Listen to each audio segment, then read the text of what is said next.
Welcome to Buddha at the Gas Pump. My name is Rick Archer. Buddha at the Gas Pump is an ongoing series of interviews with spiritually awakening people. I've done over 500 of them now over the last nearly 10 years. And if this happens to be new to you and you'd like to check out some of the older ones, some of the previous ones, please go to batgap.com, BATGAP, and look under the past interviews menu. This program is made possible by the support of appreciative listeners and viewers. If you appreciate it and would like to support it, there's a PayPal button on every page of the site. My guest today is Justin Gold. Here's a brief bio of Justin. Justin has been assisting people in their search for inner meaning for 35 years. He is currently living in the Sierra foothills of Northern California, where he works with several dozen seekers of truth. Over the years, he has deliberately resisted the trend to become a traveling guru with thousands of followers in favor of preserving an element that he considers precious, that of maintaining opportunities for developing a meaningful teacher-student relationship.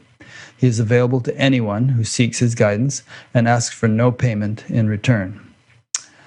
So, Justin, have you had opportunities to become a traveling guru with thousands of followers, or you just didn't ever put yourself in that position?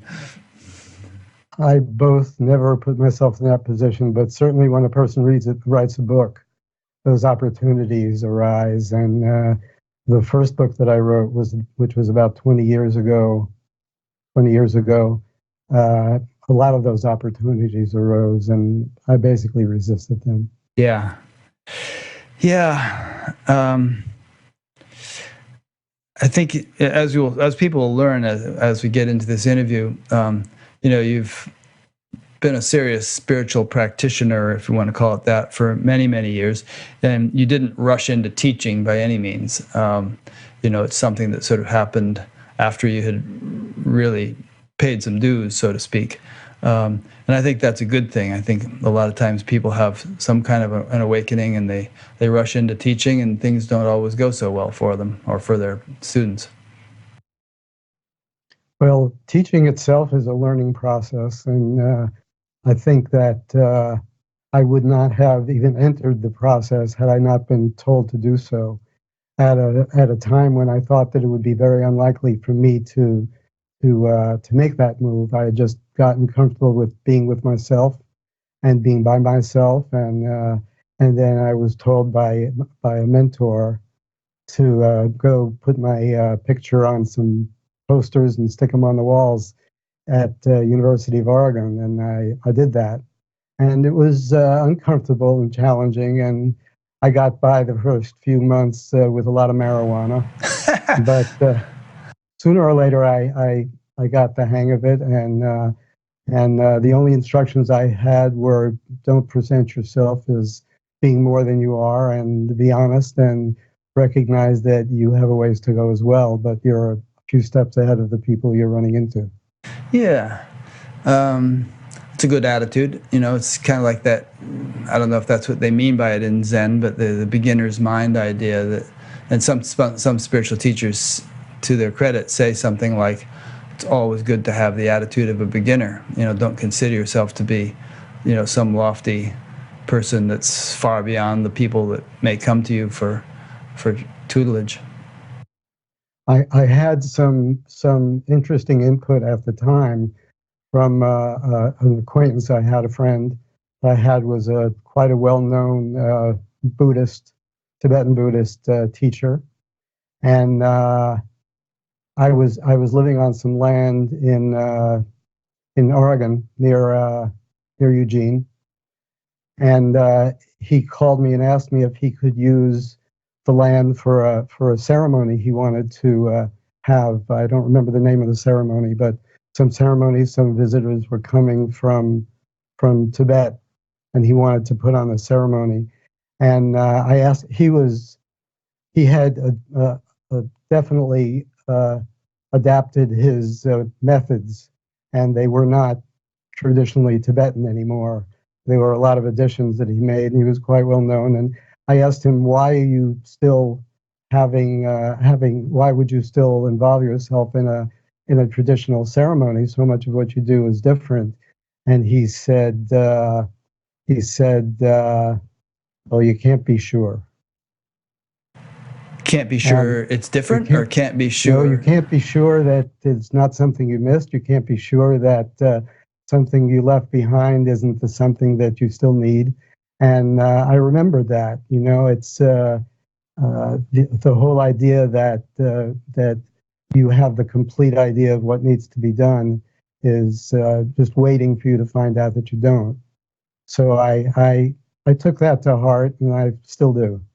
Yeah, that's a good point. I mean, I do talk to people sometimes who seem very sure of certain things, and sometimes, they seem to have had some kind of genuine awakening, and their awakening actually seems to imbue them with even greater certainty. It kind of fuels a certain adamancy about whatever they happen to think, and they become fundamentalists in a way, even though I think they've actually got something experientially.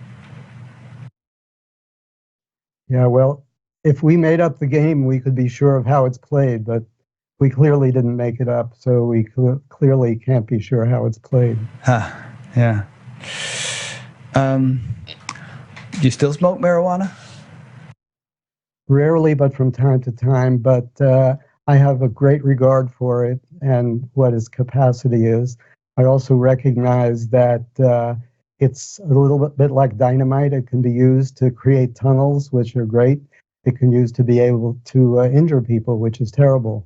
So marijuana, there has to be a lot of understanding about the use of marijuana, that it can supply a forevision of what's possible. But anything that can supply a forevision of what's possible can also be an addictive way to lean on it for those perpetual forevisions. So I'm careful with it, but I do recognize that it has a certain value that is difficult to replace in our culture. Yeah, I think it was Alan Watts who said, when you get the message, hang up the phone. I know my own experience with drugs in the 60s was, okay, that was an eye-opener, and I realize now there's a lot more to life than meets the eye, and that everything depends upon your subjective perspective of it, and so on.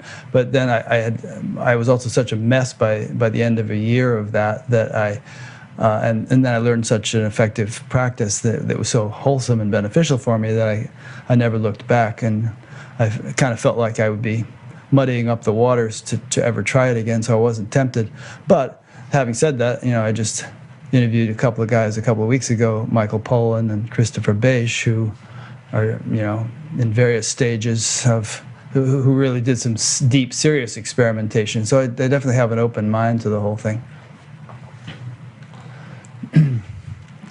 So there's in your book, which is called Just in Time, which I guess was a phrase that kids tease. No, wait a minute. Yes, that's correct. Just in time. Yeah. And kids used to tease you with that phrase when you were a kid sometimes? They did. Did they also say just in case? Sometimes they said that too. Anyway, in your book, which is a beautiful, interesting chronicle of a very adventurous life, you warn the people, or you ask the people in the beginning to wait until the end to read your so-called credentials. You want them to just read the book first and then get to the credentials. But if you don't mind, in this interview, I'd like to do the credentials at the beginning and kind of lay a foundation for who you are and on what basis you are going to be saying the things that you're going to be saying here. I do recognize that in our culture, credentials have become important, and I don't pretend like they're not. I added them then. I added them to this latest book after some resistance, because I think to some degree, although I am okay to go ahead and talk about whatever it is that I have going for me in that area, I think it's not recognizing people's ability to discern something for themselves. So we read reviews of movies and think of what we're supposed to like and supposed to appreciate, and don't lean enough on some innate capacity that we have to make those assessments. And I like for those innate capacities to develop rather than to be artificially aided. I also do recognize that it would be infrequent that a person would see somebody talking on a street corner with two people listening to them and go over to listen. more likely, if there were 200 people listening to that person, that it would be easier to go over. So I do recognize that our culture has that stigma, and I'm going along with it. So what do you want to know? Well, and also just to add to the point you just made, these days there's a lot of books out there, there's a lot of YouTube videos and everything, and a person can immerse themselves in that stuff and get pretty fluent with it, get fairly conversant with it, and they can sound like they know what they're talking about. Or they can sound like they're a teacher or something. They can even go out and start teaching, but that could be deceptive. Yes, And I agree. yeah, and so I think it's there's no harm.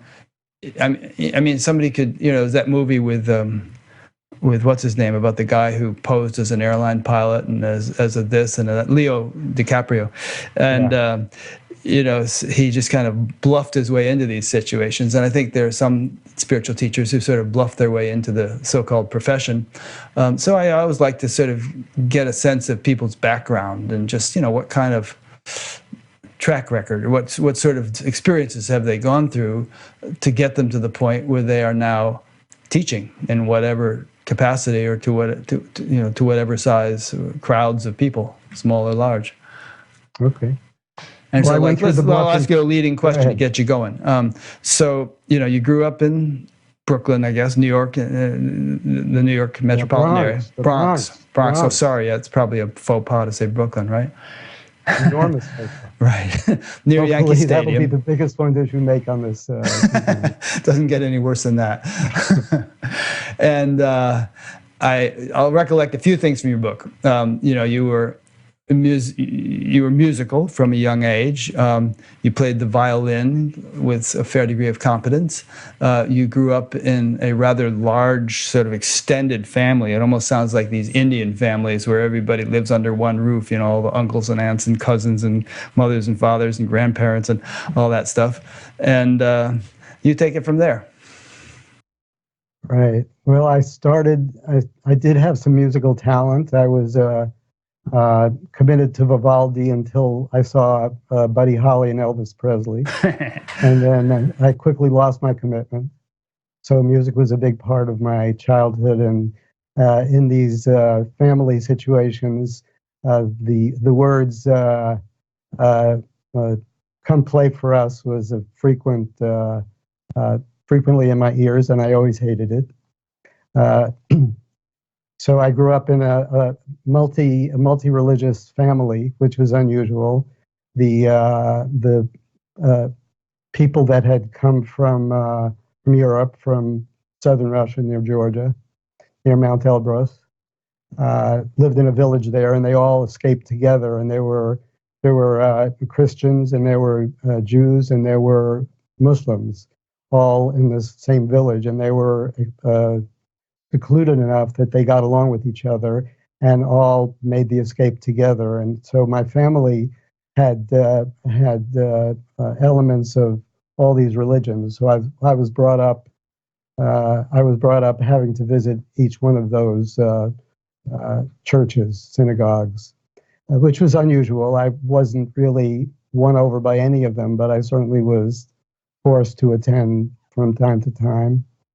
But I got a flavor of a lot of different ethnicity and like that. And there was a lot of foreign language going on in my family, and very little explanation about the essence of the religion. I could say probably none. And if there was any, it was in a language I didn't speak. So I didn't really have a religious background or any feelings of that. I basically liked to play stickball. So as you got older, how did you first get interested in spirituality? What led to that? I had a family friend that lived in another country, lived in South America, and I didn't know what the connection to my family was, but he invited me to come down to visit him one summer when I was about 13, and I did. I went down to visit him and spent the summer with him. And it was interesting for me, not so much in a spiritual way, but I had never met anyone who had such different takes on so many different things and was so comfortable with himself and I had extended exposure to him, and it's probably 10 years or 8 years before I recognized there was any spiritual element to his teaching or his involvement with me. I would say it was more human than spiritual. And I see that for myself as well, that I don't distinguish that much between, or maybe even at all, between spirituality and humanity. It's spirituality is an extension of humanity that happens naturally when things get finer. And so I'm pretty willing to start at the beginning where things are pretty coarse, as I did, and hopefully some of that coarseness is left behind, and then we can start talking spirituality. Yeah, I like your emphasis on refinement. I think along the same lines of, as applied to a number of things, even refinement of the nervous system. But you could almost think of spirituality as a progression from appreciation of merely the grosser value of life to subtler values of life. And since the whole spectrum from gross to subtle would be present in everyone, even if they're not aware of it, then everyone is potentially a great mystic. All they have to do is sort of become aware of the deeper range of their own existence. Right. Well, I was fortunate in my growing up period, in my teens and early 20s, in that I was exposed to a lot of different worlds in terms of living in the city, living in the country, uh, uh, being involved with gambling, being involved with business, being involved with traveling. And so I learned a lot of languages, not so much in terms of French, Spanish, and Portuguese, but in terms of the language of all those different things, the language of cooking and the language of camping and the language of hustling in a big city. And I find that has really made it possible for me to do what I do, because I deal with people from very different backgrounds, and I've traveled a lot and lived in a lot of different places. And starting at the beginning really necessitates having that kind of exposure. Yeah, I heard you say that in some of your other recordings that I listened to, that you consider it very useful for not only a spiritual teacher, but even a spiritual aspirant of some sort, to have had a lot of real world experience. It sort of perhaps makes them a more grounded or integrated individual, or with the potential to be that better able to relate to people at all sorts of, from all sorts of backgrounds and walks of life and so on. Whereas if someone has been shielded and isolated, and then they can't relate on a personal level to other people so well, right? Yeah, I agree with that. I have a way of looking at things, which I wrote about a little bit in that book, but it's very, very current with me. Not so much as an idea, but as an understanding of how things may work and probably do work, similar to seeing the seasons of nature, that there are seasons of human life. And there is a going out period that can't be circumvented. And then in that going out period, it's necessary to explore. It's necessary to try different things. It's necessary to be brave and be bold. It's necessary to bullshit a little bit. It's necessary how to learn how to sell yourself a little bit. It's necessary how to become dexterous in several different circumstances, so that you're not adhering to one situation as only being comfortable. And I see that the necessity of that period, and I see that it's also unfortunate to be exposed to spirituality during that period, because if you start knowing too much or hearing too much, what happens is your actions start to be censored. And I think this person who was my mentor or teacher was very careful not to inhibit me from being an explorer of ordinary life, whether it was business or gambling or cooking or whatever it I was doing, that to go for it. And because I see that period of life, which you could be called going out, uh, ramifying externally, exploring externally, is a very necessary precursor from what might be called coming home. And also that the equipment for going out may be very different than coming home, which presents every spiritual seeker, every aspirant at any stage with the problem of how do you sort through the equipment necessary to come home when all the equipment you've used is for going out. Mm. What do you think Yeah. about that? Well, I think that human beings are wired such that as we move from childhood into adolescence, we do tend to start exploring, and going out and trying all kinds of things. I mean, it's just typical of a teenager to do that. They go through this try anything phase, and have all kinds of wild experiences and hopefully survive them. And I live in a community, where I live in a town where thousands of people meditate, or used to anyway.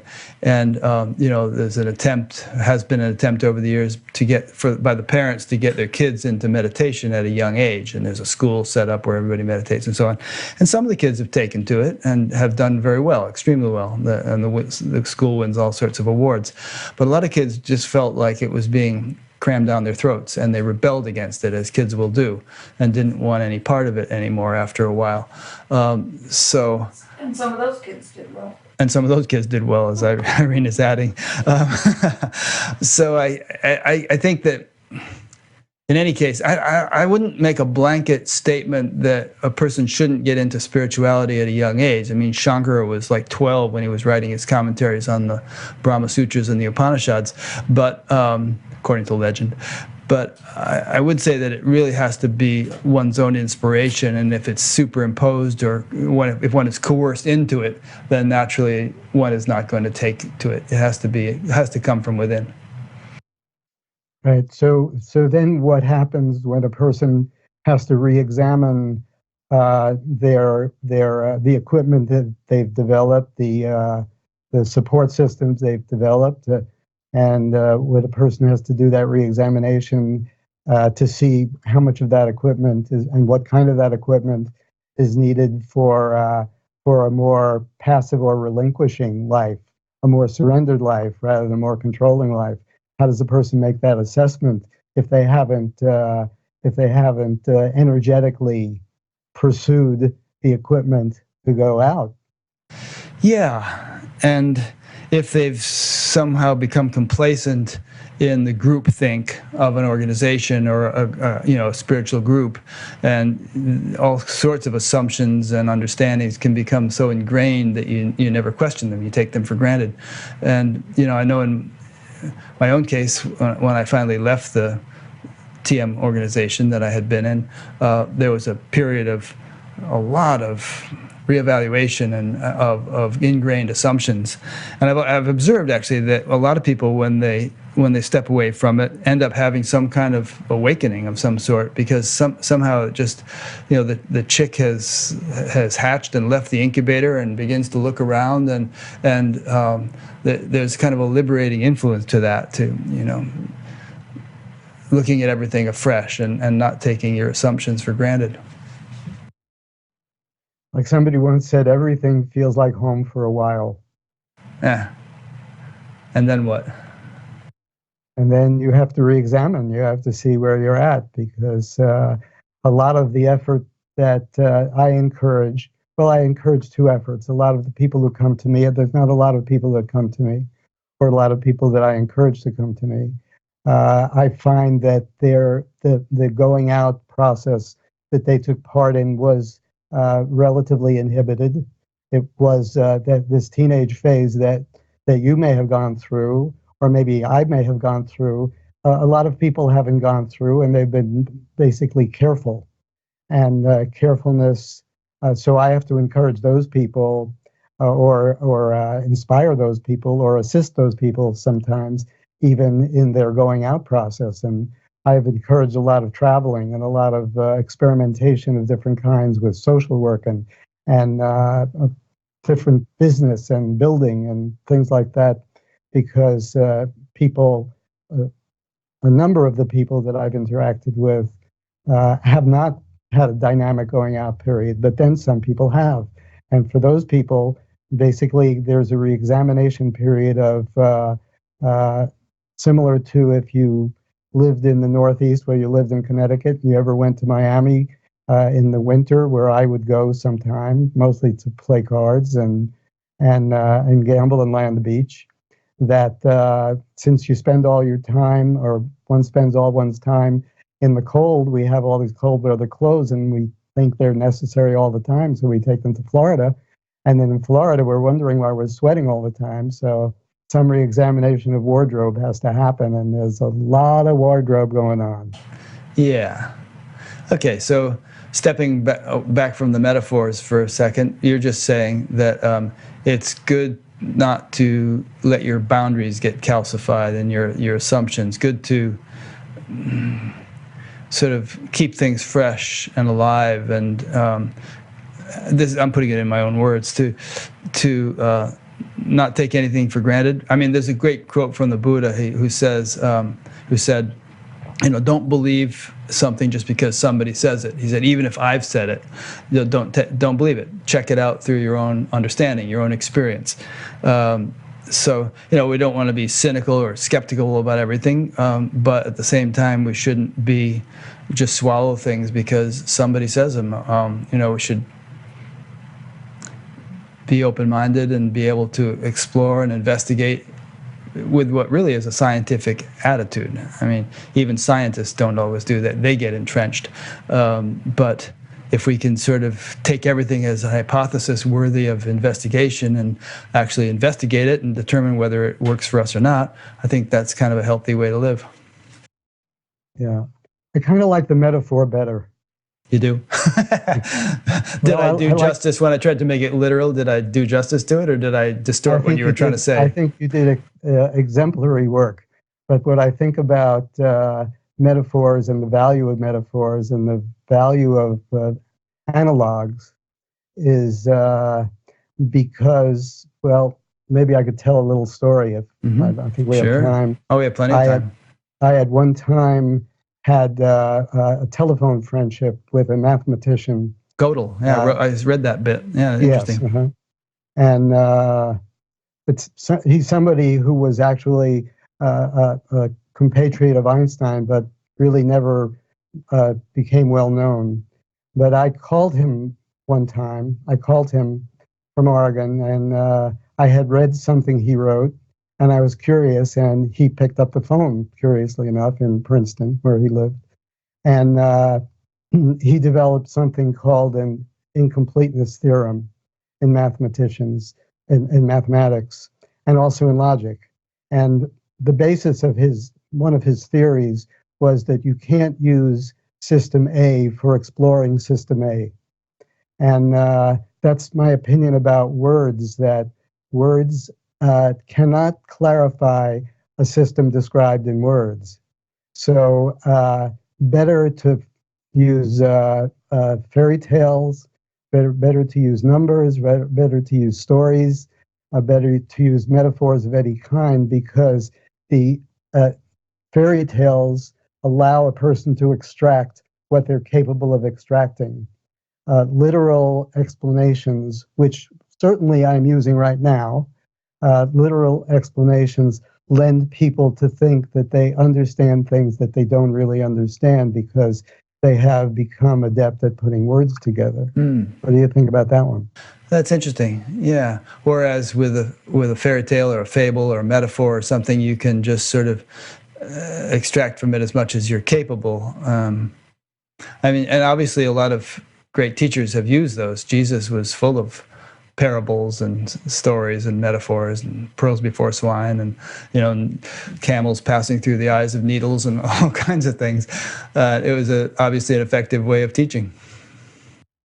Yes, I think not only do I teach in that way, but you said you were a Hermann Hesse fan. I was. So back in the day, and we also mentioned Vanderpost. If people haven't ever heard of Lawrence Vanderpost, check him out. Right. Story Like the Wind in a Far Off Place. Yes, I think that's a an excellent recommendation. But in terms of Hermann Hesse and his feed game, in his description of the Magister Ludi, there was a crossing of modalities, of music into science, and science into geography, and geography into cooking, and seeing the bead game was some formula which he never describes, by which people explained one modality through another. And I not only teach in that way, I do think in that way. I'm glad you brought that up, because I remember that when it's been decades since I read that book, but and of course interdisciplinary studies are popular in certain schools and so on, but what it triggers for me is the notion that it would be good if we could find the kind of common denominator of various fields of knowledge, the sort of the source from which they all diverge. And there are educational approaches which do that. And if that common denominator can be not just intellectual but experiential, if we can experience that field of consciousness or whatever from which everything emerges, and thereby from which all fields of knowledge emerge, that would be a great approach to education. I totally agree. I think that would be the meaning of education, really. I suspect that the only realistic way to get at that middle of the onion, to use a heavily used metaphor, is to start from the outside. And so I have concentrated a good deal on starting from the outside and peeling that onion as it's ready to be peeled, and rather than to start from the inside, which is attractive, and certainly in this new age day, extremely attractive, but it does foster huge amounts of imagination, and it has a way of fostering so much imagination and support system that all these other layers of the onion get ignored and imagined to be circumvented, but they seem to creep back in.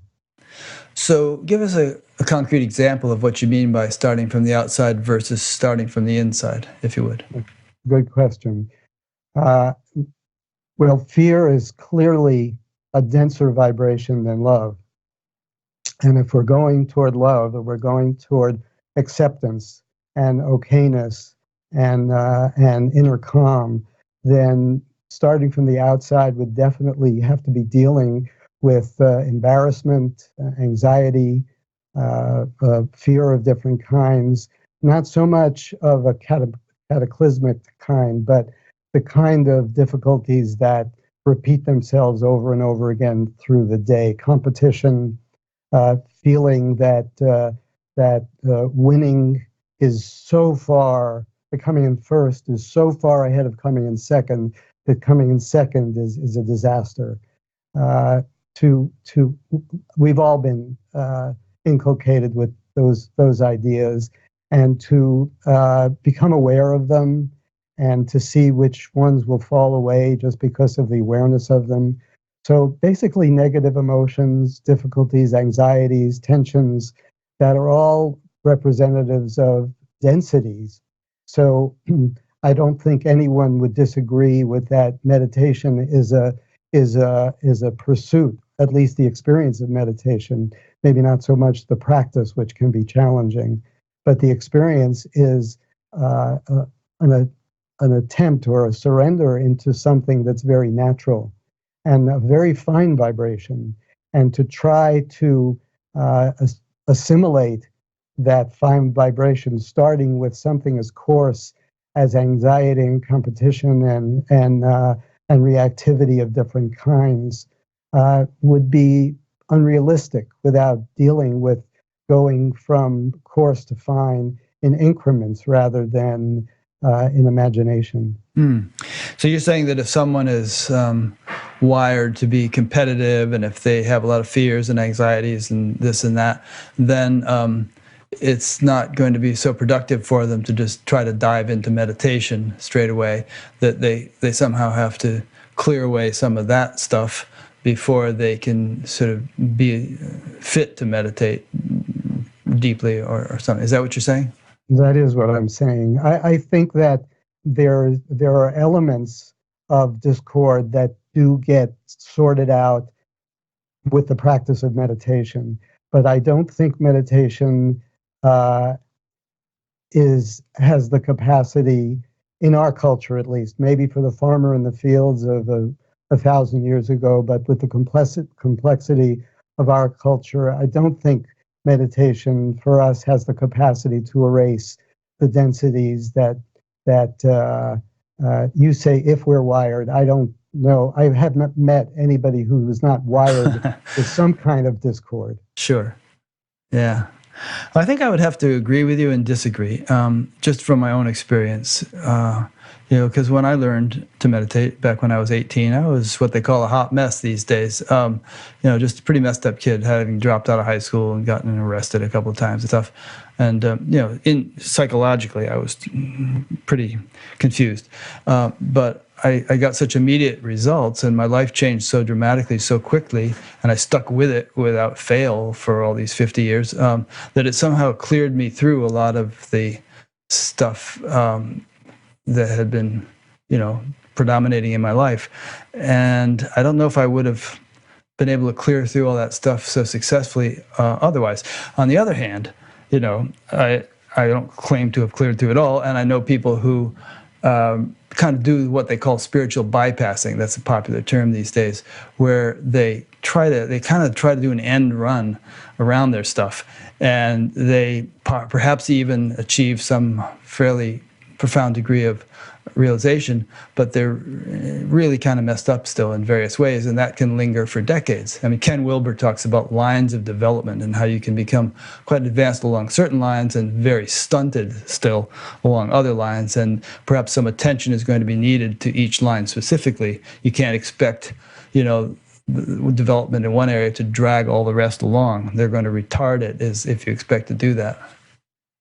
So has your experience been that you've met people who have had the success that you've had starting in the way that you've started? Yes, quite a few. Mm-hmm. I like that word, bypassing. I definitely going to adopt it into my vocabulary. I had not heard it before. Yeah, people have even written books about so-called spiritual bypassing. It's kind of a popular term because there's been so much of it in contemporary spiritual circles, and a lot of times people will bypass in a way where they just obsess on an intellectual understanding of what Ramana Maharshi or some book or something is saying, to the point where they feel like they kind of know it and experience it, but really they've just gotten sort of engaged in an intellectual understanding. They're mistaking that for experiential realization. I think my take on the situation is that dealing with trauma and dealing with a crisis is less than fruitful, because it takes so much energy, and it ignores the fact that many crises are happening moment to moment. And so I break down the difficulty or the densities that people experience into the microcosm, and deal with those more in the moment to moment, being something like I think I use the phrase in some of my books, and I've said that embarrassment is a little death. So, and everyone has experienced to some degree doing something clumsy and looking around to see if you were caught or anybody saw you and like that. And embarrassment is a very big element in our development, that we try to control our image, and we do whatever we can to control that image, and even seek people who will reassure us that that image is what it is. And so I have seen that every difficulty can be broken down into its microcosmic particle, things that happen numerous times a day. So we don't really have to examine the past or be psychoanalyzed about our dreams, but pay attention to the present, and shit happens. So when you say difficulty, do you mean like habit patterns that cause people to create difficulties in their own life over and over and over again? Or do you mean external circumstances? Like you live fairly near those fires that were taking place in, Paradise, California. That was a difficulty for those people. Are you talking about external or internal difficulties? I'm talking about internal reaction to external difficulties. Okay, so let's say the fires. Take that as No, an I'd say something smaller, like somebody moved your chair. I can live with that. And the mini difficulty a person has when they go into the kitchen and they had reserved something in the refrigerator and somebody came in and chomped on it, and that mini negative emotion that a person has and has many, many, many times during the day and not even aware that that's happening, and the density that creates, and being free of those things, those multitudinous events, is a lightening experience, and meditation requires some lightening. You can't be, if you use meditation to alleviate heaviness, similar to if you use drugs to alleviate situations, that probably will be the ultimate of what you use that for. It seems to happen, not in every case, and maybe not in your case, but in the years I've been around, I've seen misuse of methods to you might call it self-calm, to feel better rather than to get free. Yeah. Well, I've heard humility defined as the quality of not insisting that things happen any particular way. And that came to mind when you said getting upset if someone, moves your chair or eats your ice cream or something. It's so there's a certain tendency, hopefully, to be able to take things as they come and to roll with the way things unfold without freaking out if things don't go the way you want them to. And then I've also heard you say that humility is a prerequisite to meditation. And that in turn meditation is the portal to freedom or enlightenment. So let's talk about humility a little bit in this context. It seems to me it would be a valuable quality in terms of being able to take the little things that might otherwise push your buttons and just let them roll off your back like drops on a duck. What I think is that a lot of the qualities that we aspire to are innate and natural, and were there in the beginning. I don't think there is an arrogant child being born at that moment. I think that we have within us the capacity for humility, and it's not an attribute. It's a subtraction of false confidence and arrogance, and as I said, in terms of the going out, these qualities that we've had to develop. So when we go to a job interview and somebody says, so how are you at coding? How are you at typing? We say, I'm good at it. If we say, no, not so good, then we don't get the job. So we know we have to be self-confident, and self-confident sometimes is false confidence, and false confidence leads to arrogance, and it's in the going out period. It very well be necessary to have that, but in the coming home period process, it seems to become an obstacle. So my picture of humility is that it is there and it can be uncovered. A picture I have that maybe I've described in my writings and maybe not is an ant wearing a suit carrying a briefcase. And that would be something, if it were a cartoon, we would laugh at that cartoon. But of course, in something that I read actually that you said, that how would it look from 50,000 light years away? It would look like we're ants carrying briefcases, wearing suits. So I think the natural perspective can be rediscovered if we let some of the add-ons fall away. We come to the natural humility that was there in the beginning. Mm. I often have used that as a sort of thought experiment, well, even just flying in an airplane, and then seeing a city as you fly over it, and thinking about all the little dramas that are taking place in the people's lives in that city, and how important they must seem, and how big, and or I'm the mayor of this town, and the town is really just this little splotch on the map. And then if you resort to astronomy, which you just alluded to, and start thinking about how many stars there are in the galaxy, and how many galaxies in the universe, and all, and I remember there's this quote from Carl Sagan that he commented on that first picture of the Earth from some satellite far away, where it's just this barely discernible little dot, and there was some comment about just all the wars that have been fought over this little tiny dot that you can basically hardly even see, and all that is kind of, seems to me, a hubris.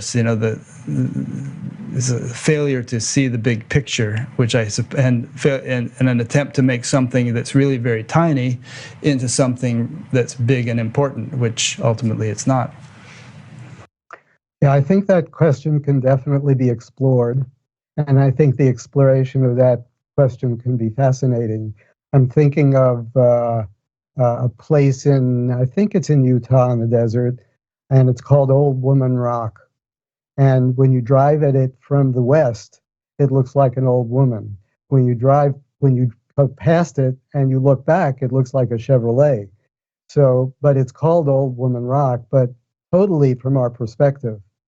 And if we start examining the things that we see in relation to our perspective rather than what we think is, that I think that some of that humility can be uncovered.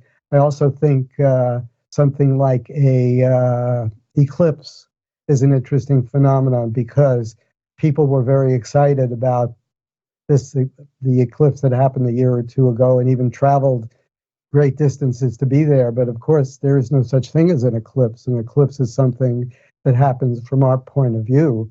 If you were on the moon, the eclipse would not be in existence, or other things would be eclipsed. So where much of our life and our perspective comes from our perspective, from our point of view. And if we recognize that it's only our point of view, and it's nothing to be confident or pedantic about, then I think that exploration allows humility to come in, that we begin to study more of our conclusions and seeing they're more drastic and less elastic. Yeah, that point about point of view. Bob Dylan said. What did he say? I think the elastic and the drastic. I think I stole that. Yeah, there's a theme which I think is interesting here, which is that we as an individual human being, our point of view is necessarily going to be rather tiny by comparison to the whole cosmos or something.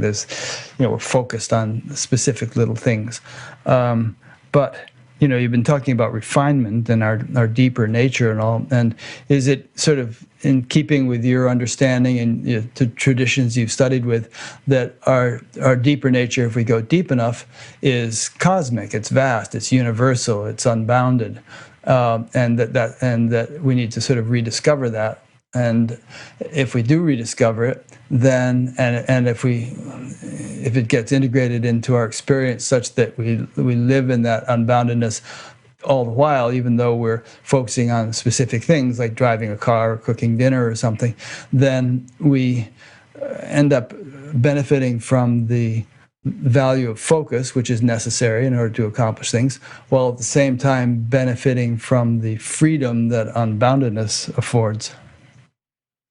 Yeah, I agree with that. I think that we have some considerable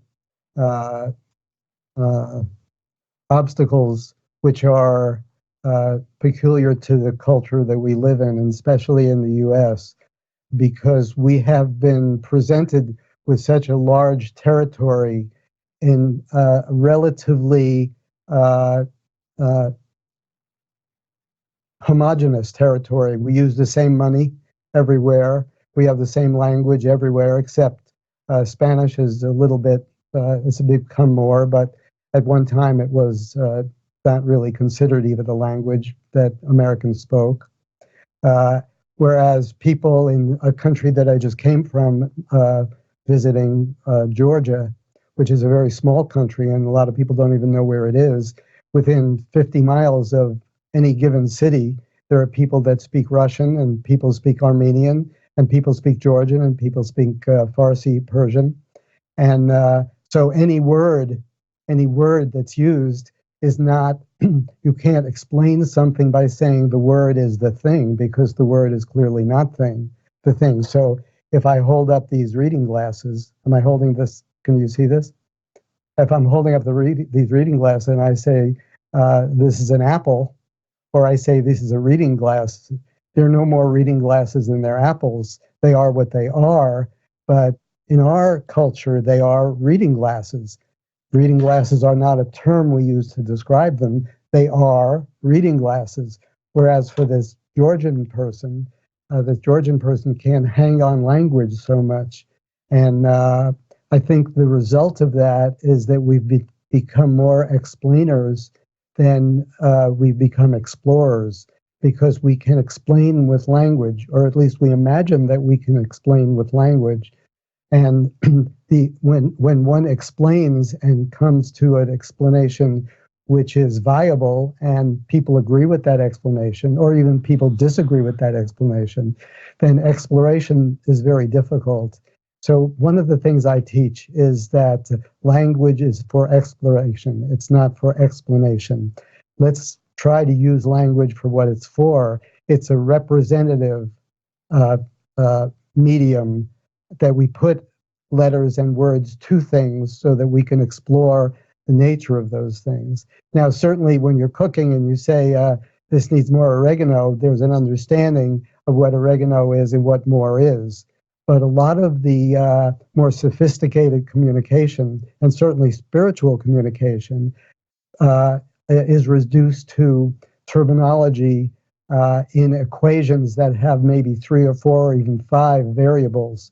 And anybody who's studied even junior high school math knows that the more variables that you include, the more challenging the equation becomes.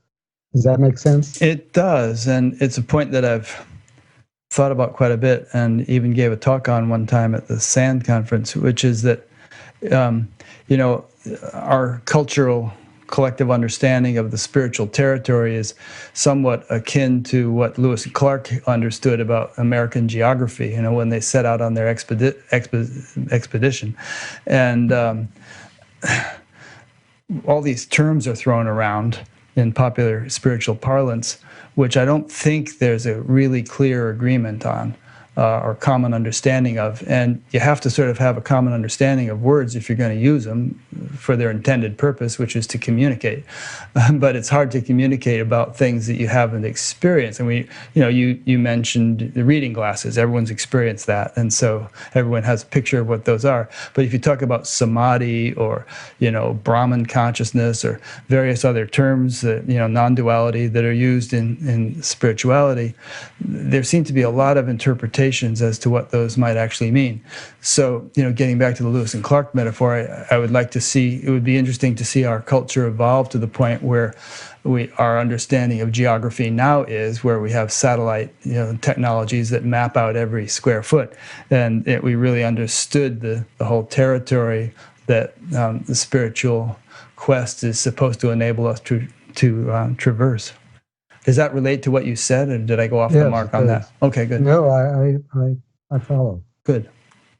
A question came in from someone that relates to some stuff we've been saying, that you were saying earlier. This is from Barry Cahill O'Brien in Spokane, Washington. He asks, Well, he mentioned that I have sometimes previously spoken of Eastern mystics that sometimes fall into greater temptations they find when they come to the West. And he asks of you, Justin, do you think this approach of going out prior to spiritual development would help shield people from temptations when spiritual development is then later obtained? I think that's an interesting question. I think I did meet a Catholic, was he a monk or a priest, who had been initiated into priestdom when he was maybe 19 years old, and had a very reclusive and secluded life, and became disillusioned through the process he took part in. And when he was finally freed of the restrictions of the order he was part of, he went wild. And I see that the idea of, especially in our culture where so much is dangled in front of us, you can do what's never been done, you can win what's never been won. You know, it would be very difficult to have avoided that growing up with TV and having some of those aspirations of being a superhero of some kind.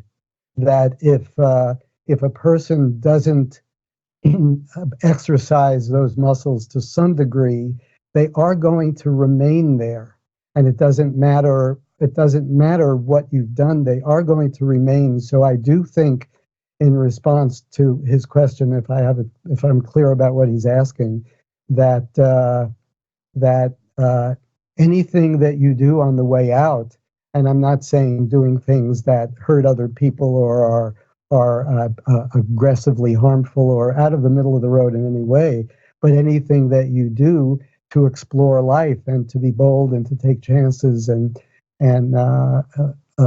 live out the parts of you that have desires that are reasonable, the less weight that you'll be carrying into the spiritual pursuit.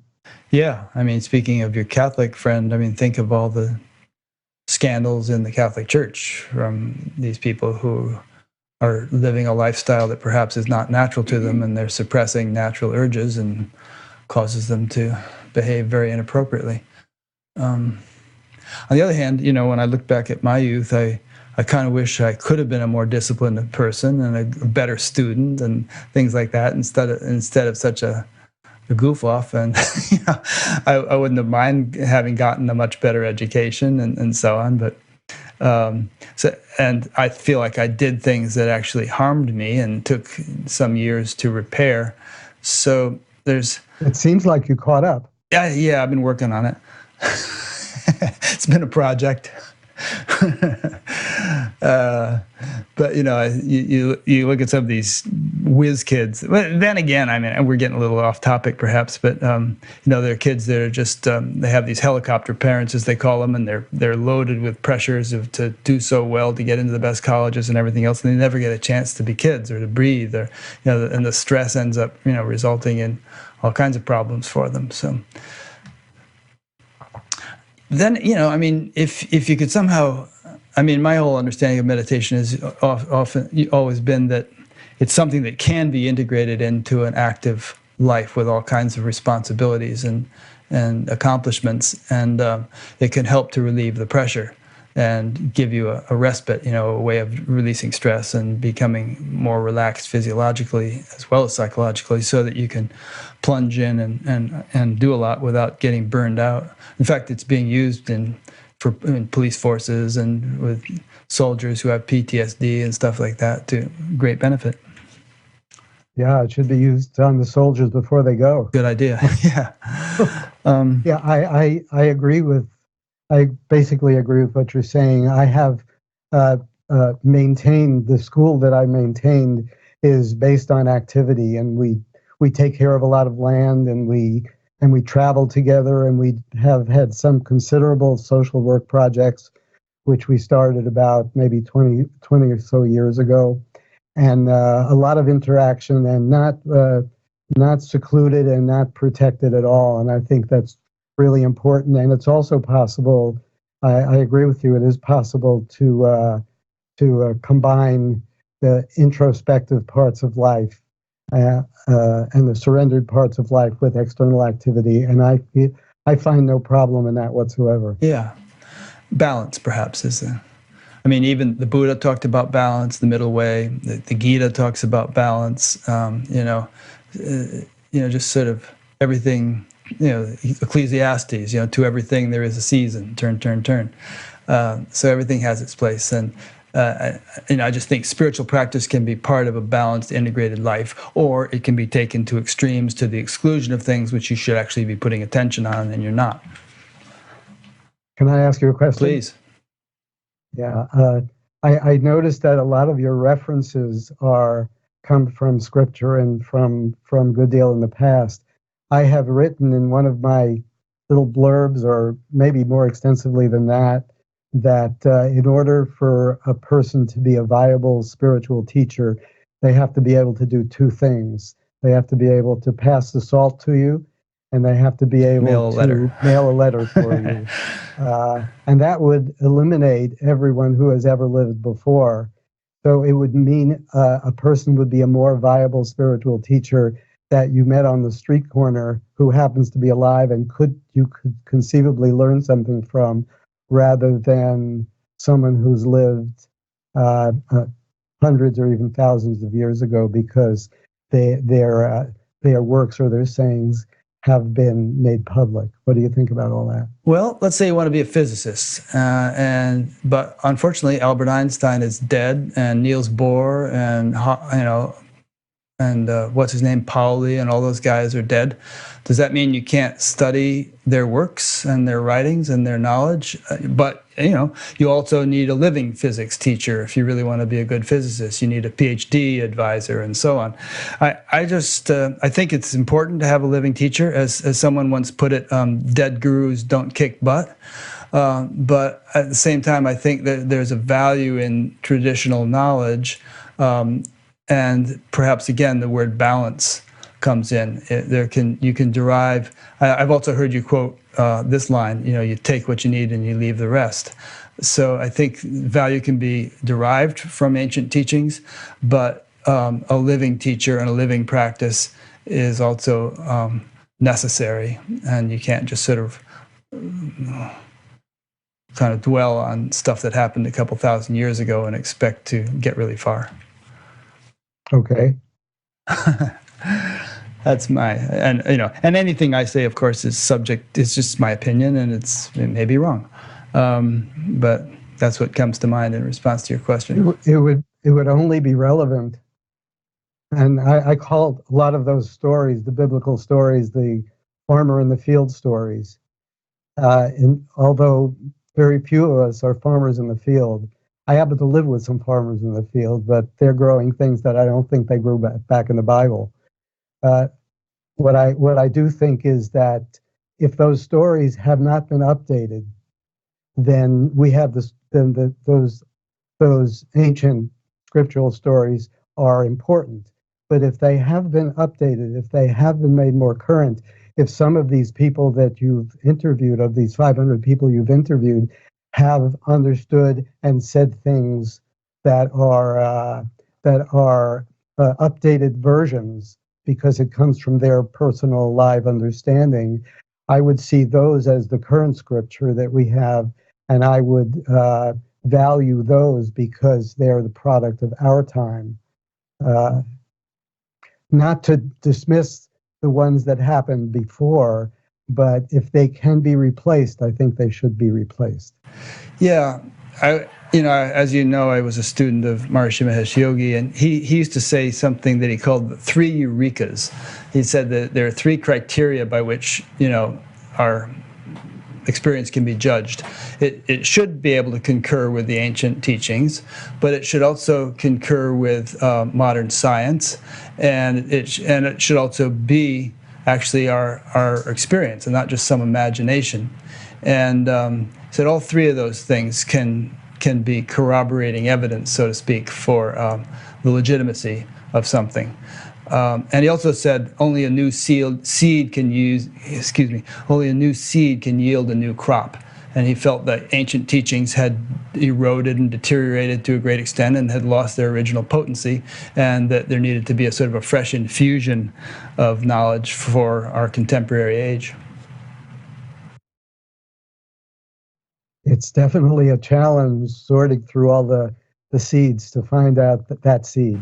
Yeah, and there's so much that was lost in translation and it got corrupted and distorted over the passage of time, and also, you can glean little tidbits from all this ancient stuff, but don't take it as gospel truth, I would say, because who knows what was originally said or written. So let's learn a little bit more about you, if we may. You've had all kinds of adventures, and people can read about that in your book. But in terms of your spiritual practice, you did some pretty significant stuff over in Iran and Afghanistan and South America and all that. I think it would be interesting for people to hear about that, if you don't mind telling us. Well, I would have, but since I wrote about it, I got to talk about it. Yeah, right. I described this relationship I had with this man in South America, and he basically pointed me in all the directions. Everything that I had done as a young person, I had done at his recommendation, and things I wouldn't have otherwise done. So they weren't necessarily personal preference, but he did. He was connected. He lived in South America. He had a school of a few people, or a following of a few people there, and people came from Europe to visit him and spend time with him. And he had a history of he was actually the son of an Indian diplomat, so a Pakistani diplomat. So that Pakistani diplomat married someone from South America, and he grew up there. But he was very worldly and had a connection to a school in Afghanistan, where he sent me to go, and I went there on a few occasions for a few months at a time. And what did you do there? Can you tell us what kind of practice or lifestyle or whatever routine? Well, the lifestyle was communal, and there were maybe 100 people there at any time, maybe 80. It was out in the middle of nowhere, and it was an arduous journey to get there. Northeast of Kabul, and a good way out in the nowhere. Was it a Sufi school? I'm going to stay away from that. Really? Why? As I said, language can only be misunderstood. It can't be misunderstood. So I would say it was a school for exploring obstacles, and there were exercises and things that I took part in and things that I didn't take part in. And it was interesting to me. A lot of it took place in English, because they do speak English in that part of the world, because the Brits spent so much time there. But a lot of it wasn't in English. So I learned a little language. And it was mostly the exposure to people who were disciplined, and me going there at a time where I was not disciplined, which was interesting and definitely instructive to me. But the particular things that I did there, I'm sure they had a value, but I would find it difficult to quantify that value other than it was an exotic part of my resume. What I did see that was definitely of value is after a few years after that, and I did spend some time in South America, probably a total of, if I were to add up the months and like that, about 3 years I spent with him in South America. And then he suggested that I go, and he set up this retreat for me where I basically lived. I was taken in a truck out to the middle of nowhere in a desert in Iran, central Iran, and they left me there with plenty of stuff to do. And it was an extraordinary exploration for me, because I started off anxious about what I do, and I ended up feeling like I could stay there for longer. And when the truck came to pick me up, which was the only other time, 3 months later, I was not anxious to leave. You slashed the tires. I didn't slash the tires. I did go back because that's what I was supposed to be doing, Yeah. 100 days. But it was a wonderful development of meditation experience for me, and passivity for me, and lack of content, which is for any Westerner a crisis, because content is so much of our lives, activity and stimulus. And the probably the greatest stimulus I had was about 15 miles out, because I was I was above the plain in an outcropping of rocks, and maybe every 4 or 5 days, a caravan came by of horses and camels and people, and I had binoculars and I could see them through my binoculars, and that was my entertainment for the week. Wow. And you had food and I some had water and all that Yes, stuff? I had plenty of water and plenty of food. Not the food I would have ordinarily eaten, but I learned to eat raisins and dates and nuts and stuff like that. Oh, they have good raisins. I spent 3 months in Iran myself. They have great pistachios and grapes and Yes, stuff. yeah. Uh-huh. And so you were just spending your days in some little hut or something, meditating I most of was the in time? a cave, which was a lot more than a cave because it had been used for that purpose before. So it was very comfortable, and I was comfortable. So it was not challenging in a physical way at all, because I had been used to camping and living out and hiking and in much more arduous circumstances. But sometime, if we ever get together, I'd like to hear and share Iran experiences, because the only people that I run into that are from Iran are poker players, because I play from time to time, and they are people who have escaped and have a lot of animosity toward the current regime, which is Yeah. understandable.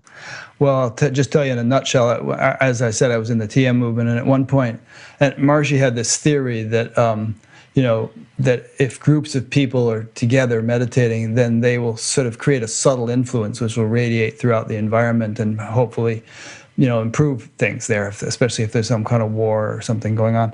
And so at one point, I guess it was like 1979 or so, groups of us went to the, Central America and Nicaragua, where there was trouble, and Israel, Palestine area, and I don't know, South Africa, because there was trouble down there, and Iran. My group went to Iran. I spent 3 months in Tehran in a hotel meditating most of the time, and left about 2 days before the Shah did. Interesting. And researchers kind of got involved and looked at various social indicators of economics and war deaths and other kinds of things, and claimed that there was a correlation between our presence and changes in these indicators. I don't know how objective the researchers were, but some of their research got published, peer-reviewed journals and all. So that was my adventure there. It was interesting. I mean, things started to really fall apart towards the end. I remember standing on the rooftop of our hotel watching banks and liquor stores and movie theaters all go up in flames, and it was good to get out of there. It's a really beautiful country, really similar to California.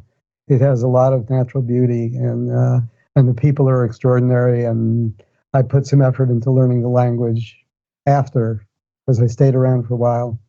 And it's really too bad that it's out of the range of our travel capacity. Yeah, and I hope we don't go to war with it. And that too. Yeah. And then you spent quite some time. Well, before we get onto that, so, I've been on long meditation courses, and very often when I come off a long course, I feel like I kind of went in with a rusty old Volkswagen and came out with a nice new Mercedes. I feel like there's been a nice change over a number of months of intense practice. So did you notice anything like that what was your whole experience of being in that cave?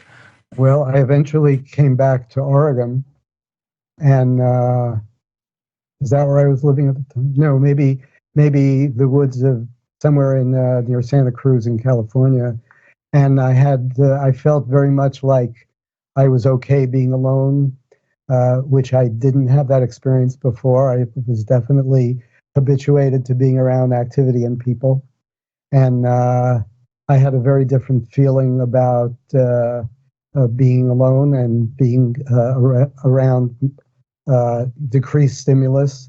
It was a wonderful feeling, not feeling I had to do things to be okay. And unfortunately, or fortunately,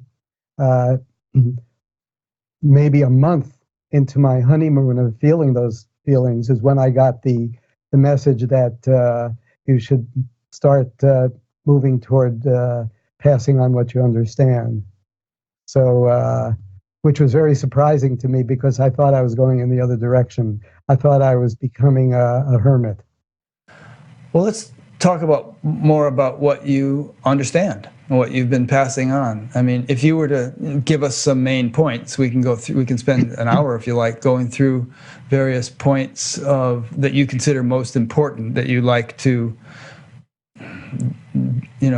work on with people. I don't want to just say impart, because I'm sure that it's not just a sort of a that's too up here, I'm sure you're hoping to touch people much more deeply and have a more transformational influence with them.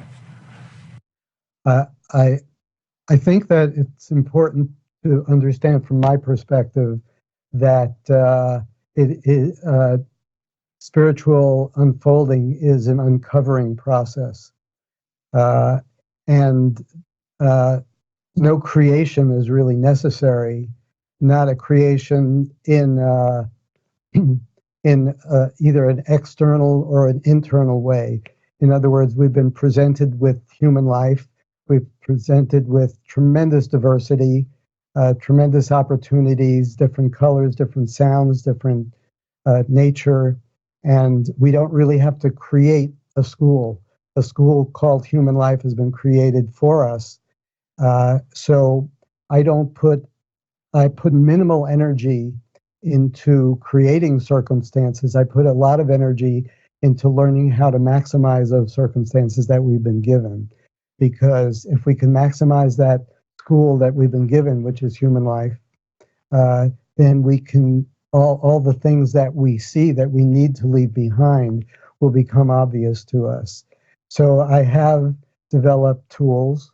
I have developed some methods, which I have been refined over the years that I've been doing this, basically for the purpose of exploring these obstacles that need to be removed, defining them, noticing them, recognizing them, and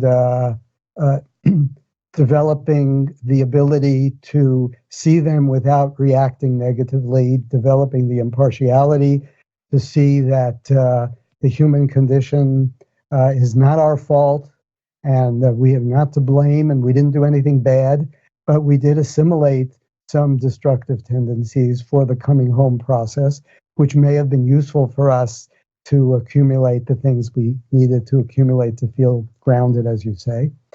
And that it's an exciting process for some people. It's a depressing process for other people. It's a challenging process for some people to the degree that they don't want to do that exploration because it seems too eroding for the foundation that they've created. But some people are excited and interested, although not many. And those are the people that I have stayed with and have stayed with me. And new people come from time to time, but not many. And we involve ourselves in all the things that people do in life. We do a little business, we do a little cooking, we do a little traveling. And in the last 20 or so years, we not from my initiative, because I was not a social worker kind of guy, but from somebody else's input who happened to be in my circle of influence, suggested that we take on some children's international kids that they advertise on TV, $15 a month, and you can save a life and like that. So we took on a whole bunch of those kids, and then we ended up visiting them, and then we ended up staying for a year and being involved. And from that time, before that time, all my explorations, and I've done quite a bit of adventure traveling, had been adventure traveling. But since that time, all the trips that I've taken have either been focused around that, not only to do good, because there are people that are hurting that can use some very basic help, but because it has been enriching and informative and helpful in perspective and humility for the people that have gone with me. to these places, whether it be Cambodia, Thailand, Syria, different places where people have trouble. So that has become part of it, and that's part of what our world supplies. We haven't had to create it. So that has become part of the program here, even so much so, if I'm not going on too long about it, this last trip that we took to this little country, Georgia, it's a country that's trying to move very quickly into Western consciousness and be part of Western Europe, but it's a very ancient culture with some very ancient religion and very ancient buildings, and so in traveling through there and seeing some of it, we tripped over some grouping of people, some community of people called Doukhobors, which I had heard the word before, but I didn't know anything about that. Some Christian, originally Christian people that developed in Russia and were expelled from Russia and had developed their culture elsewhere, but some very unique ideas of no church and no ministers, and everyone has God within them, and no Jesus and no like that. Very interesting development. So we went to visit them, and their young people, of course, have left, and mostly it's the remnants of the old religion. And so we spent some time and found out what they needed and put some money into helping them out. Not so much because we're good and we're kind, but because it's there. They're there, we're there, and it's there, and it helps them and it helps us. Yeah, absolutely. You've probably heard the word seva, right? I have. Yeah, and so what you're doing is a form of seva, which just means selfless service. That's probably a good translation of it. And even though it's selfless, you're not doing it to sort of aggrandize yourself in any way. It's conducive to developing more selflessness. It attenuates the ego somehow, I would say, to be focused on the welfare of someone else other than on your own welfare. And I think that's probably why some spiritual teachers emphasize it so much. It's actually a spiritual practice. I think my experience has been that it's so enriching to travel and to give, rather than to travel and to pick the cream of the crop of the sites and the foods and like that. And I think anybody who would involve themselves in it, whether it's a spiritual pursuit or not, would find it hard to go back to the surface type of traveling. Yeah, it must culture the heart a lot, right? Yes. Yeah. Okay. So saying a little more about yes, please, what you asked me about, the program here is very much focused on identifying obstacles of the nature of the kind of that we talked about, and seeing if they'll fall away just by recognizing that they're there. And numerous ones do. And I've given the example: if you step in dog shit and you see the dog shit's there, you're not going to do it again.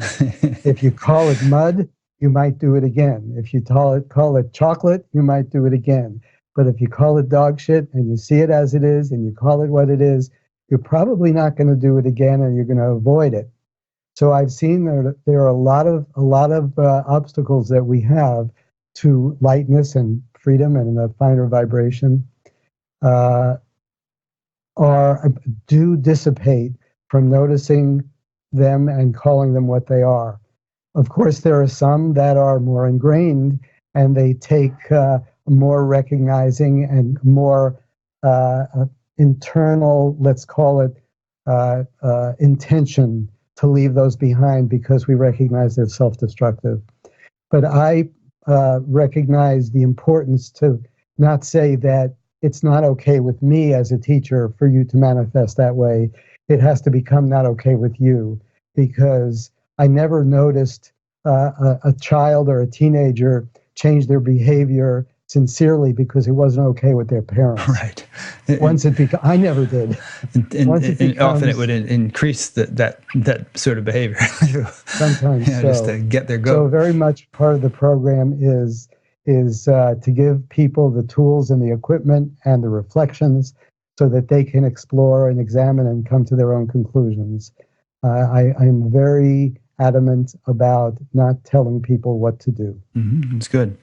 So you're up there in Northern California, and people are right now. There's like 160 people watching this, and there'll be thousands who watch it later, and they're all over the world. I presume that if somebody wants to work with you, they kind of have to be in they have to kind of come to Northern California, right? You don't do anything long distance. I'm a 25-mile guru. Yeah, right. Well, that's about all Jesus was, how much he could cover with walking around in his sandals. I'll stick with me being a 25-mile guru for now. Yeah. And so let's say someone decides to come there and they actually, come for a month, maybe stay in an Airbnb, and then they like it and they decide to move to the area so they can work with you. And there you are in a group of 20 people or 30 people or something. And you have this process you just described of helping to sort of work through things. How do you do that with people? What steps do you take to enable them to, Good question. Actually, there's someone in that category right now who's probably watching this broadcast. They came to visit somebody else who happened to be a friend of a friend and stayed for a while.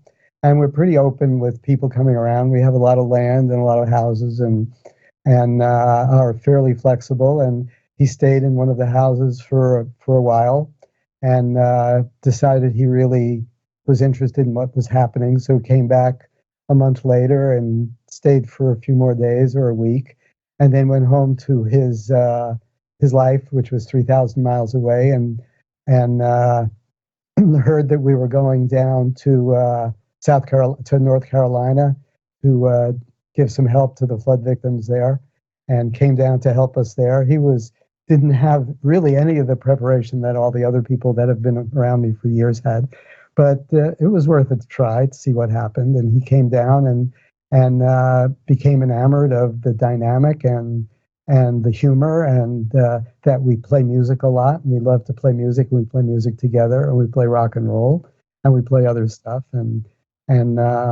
so he got to like our dynamic, and so now he decided to evolve his life from what it was, and he's coming out here, I think, next week or the week after that, and going to give it a try for a more permanent basis.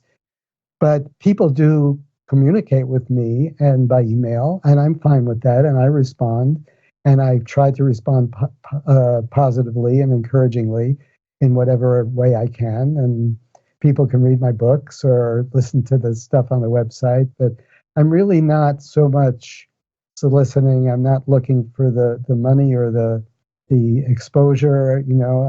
I see that it's a lot of people have come and gone. Certainly more people have come and gone than have stayed. So I am realistic about that formula, and I am okay with that. And if somebody comes around that I don't really think I can help them, I'll tell them that I don't really think I can help you. And sometimes that even happens for people who have been around a while. I see that it's necessary for them to move on to have a different experience. And I tell them that. I'm not looking to create longevity in that regard. So how does the whole thing get supported? You said you have a lot of land and a lot of houses. That costs money, especially in California. What funds it? Well, to a degree, I do. I some years ago invented the pieces of paper that you put on the toilet seat in public toilets. Mm-hmm. That you know what I'm referring to. Yeah. I invented those, and I have the design pattern for the pattern for that. Yeah. Patent and pattern right for that, and I sold it to a big paper company, and I still have get royalties. They're very small, but I still get royalties. So I've asked people, instead of donating money, just when you go into a public toilet, double up. That's great. What a funny story. It's amazing how Yeah. you can invent some little thing like that and, and be supported for life, more or less. Yes, I made up that story. Oh, None you of that did? happened. Oh, it didn't Yeah. happen. Oh, okay. You're pulling None my of that leg. happened. I believed you. It's a good story. No, it's a good story. Yeah. It could have happened, Uh-huh. but it's a fun thing to say because the actuality is much less believable than that story. So I've said that story, but I always tell people I make up the story because I'm not trying to create some illusion of something. That we work together. We work together. We have a construction company. We have a company that does derivatives from CBD derivatives, and we have that company, and we have different phases of things that we've done to make money, and we have gotten really generous contributions from people that have lived there or have valued what we do, and it seems to work out okay. We don't have mortgages on the property. We bought them all and built our own houses because we have the capacity to do that. So we own a lot of real estate, and we get some contributions, and we work together. We pool cars, and we pool food, and we pool housing, and it seems to work out really well. Nice. So it's like this little communal group. If someone were to join it or to get involved in it, do they have to like take all their savings and throw it into the kitty, or can you sort of still retain your own possessions and stuff? If I don't see the idea of having requirements for participation as being viable. I see that it could be attractive to somebody, but I have a curious view on that. Is that it really should be my responsibility to take care of the people who come here because I know why they're here. They are just finding out why they're here. So I make no requirements of any kind whatsoever, no dues, no requirements. If you like to cook, you can cook. If you don't like to cook, you don't have to cook. I have no requirements whatsoever. Now, naturally, a person has to be copacetic with cooperation to some degree, but there's no requirements for giving up anything, surrendering anything, letting other people use your car until you're at a point where you really feel that that's what you want to do. So that story is almost hard to believe, but because I know it's so difficult to have cooperations, and communities try to develop what is that term where everybody agrees to something, whatever that term Consensus? is. Consensus, yes. Which consensus in democracy is really an ideal, very unrealistic ideal, but it's an interesting idea. We don't deal with consensus, and I do practice when I feel it's necessary, which is infrequently that authority position of a tiebreaker. But it's infrequent that I have to do that, but I do that. I did do that in this case in what I wanted to be behind me when we had this interview. And I decided that other people said, well, you should have this, a picture of Hanuman, or whatever it is. I said, no, I want to have the fireplace. Yeah, well, it looks nice. You've got your guitar back there. Are there families there with kids, or is it mostly, single people or, people without kids? There are kids here. In Oregon, I had a predominance of kids, which happened during that time, which was years ago in the 1970s. I had more kids than adults. And we ended up starting a daycare school because we were losing the focus in our daycare attempts. Here there are kids, and some of those kids are older now. They're in high school, and some of them are in college. One of them went away to Korea to go to college. One of them was in Santa Cruz, went to college. We have had kids, and it's an interesting dynamic. It certainly is what I consider if you don't have kids, I don't know if you personally have kids, but if you don't have kids, you have to find some way to have kids. And that doesn't mean you have to have children Right. or We have get dogs. children. You have to have something that you take care of to that degree that you leave yourself behind. And that is part of my teaching as well. There is no way to circumvent the self-importance that and the self-absorption that Western culture has fostered without having something that you are surrendered to taking care of. And I know pets can do it. Oh, yeah. And for some people. We've had cats and dogs ever since we've been married for over 30 years. And for 8 years, my wife ran the dog adoption program at the local animal shelter. And we've had all kinds of adventures of taking care of dogs that have been abandoned and all kinds of stuff like that. So that's been part of our seva. There's a couple of questions people sent in. Let me ask you these, and then there's some more things I want to talk to you about, but I want to make sure to get to these. So one is from Sybil Buckwalter from Randallstown, Maryland, and she asks, how can we use the power of our thoughts to create our individual and world reality, as in affirmations or positive thinking? Can we use our thoughts to heal ourselves physically? Well, that's a good question. Theoretically, yes. Practically, I think no, because our thoughts are so unoriginal and so subject to the influences that we've had on us that to say that this is a good influence, this is not a good influence, all the influences that we've had go into a common pot, so that and all, if you could see my hands, within this really minimal space, thoughts of everything in this head, all swimming together. And then we're supposed to be able to sort through these thoughts and think which ones are constructive, which ones are destructive. And I talked about in Gödel's theorem, that we're going to use our thoughts to sort through our thoughts, has been proven to be unrealistic. So I'd say that much more realistic would be to have to stop a person on the street who's a total stranger and say, what do you think about what I'm doing? Than it would be for you to say to yourself, what do I think about what I'm doing?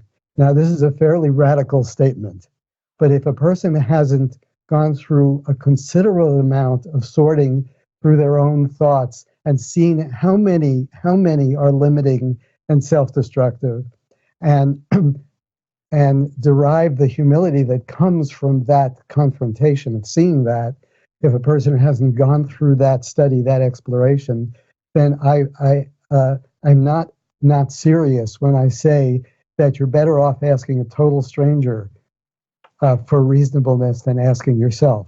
Now, of course, if you have gone through that considerable exploration and you can sort through because you have moved aside from all the, you might call it, selves in you that have all disparate and desperate intentions for themselves, and you have been able to separate them from each other by moving aside from them to some impartial place where you would actually been able to look back at that and seen which are constructive and which are destructive.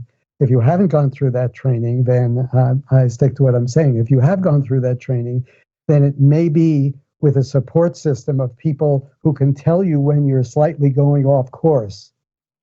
Then I think you can use your thoughts and exploration with the thinking process, because I think, in my opinion, the thinking process, as it properly used for exploration, is an incredible gift. An incredible gift and an incredible tragedy that we haven't been able to use it for that incredible gift. Yeah, that thing you say about trying to use your thoughts to sort out your thoughts reminds me of that quote that's attributed to Einstein about, trying to solve problems at the same level of consciousness at which they were created. Is his definition of insanity or futility or some such thing. That the whole thing has to be approached from a different level than the level at which the problem has been entrenched or established. Yeah, I like out of a lot of his explorations because they came through mathematics, and I think mathematics is an interesting language because it tends to limit distortion. It doesn't eliminate distortion. It tends to minimalize distortion. And interestingly enough, in the time that I had that exposure to Kurt Gödel, he recommended. I have very little to clarify. Very little school training in mathematics. Any school training I had was really surface. I did study physics and algebra, etc., and calculus, but very surface and very not as a willing participant, as someone who wanted to get into a good college. But in my conversations with him, he recognized some ability that I had, I guess, because he perpetuated, as did I, the relationship. He suggested I teach a theoretical math course at the University of Oregon, where I was having my meetings. And it sounded ridiculous to me, but he suggested it and he recommended me. And I wasn't pursuing it, but I got a call from the head of the math department that Kurt Gödel, who he knew, of course, knew of, communicated to him that I should teach a math course. So he was soliciting me to teach the math course at University of Oregon in theoretical mathematics. And I did for one semester. And it was one of the most fascinating 6 months I spent because we were using this language of numbers and formula to explore all kinds of things that the students were not expecting to be part of their course, but we did it. And I did learn in that if you can reduce the complexity of your issues into some metaphor that is less complex than the issue, you have a better chance at figuring them out than if you try to do as you described that Einstein said. Yeah. Because Einstein also said, if I can get this quote right, I went in a conversation he had with a married friend that, and I don't think I'm going to get this right, that he was jealous or envious of his friend who spent a lifetime with one woman where he had failed twice to spend a lifetime with one woman. That's the whole quote. Yeah. I didn't get it quite right. So. Yeah, Einstein was a bit of a ladies' man. I watched a bio of him recently on TV, the series. Interesting. Another cool thing about Einstein, which I think relates to our discussion about breaking out of the box in terms of thinking, not being sort of in the same groove all the time, is he would do these thought experiments and he would just come up with stuff, and other physicists' jaws would drop. They would say, how did he get that, and where did that come from? And he would take a thing like being in an elevator and having it accelerate, and would you know whether it was gravity or would you know that it was actually accelerating? And he realized that you couldn't actually tell the difference, and he came up with one of his theories of relativity based upon that thought experiment. So he would just sort of have this imaginative way of looking at things, at ordinary things, from a new angle, and come out with whole new realizations about the way the universe works. I have a tremendous value for that capacity and have definitely tried to emulate, study, explore, and manifest that capacity.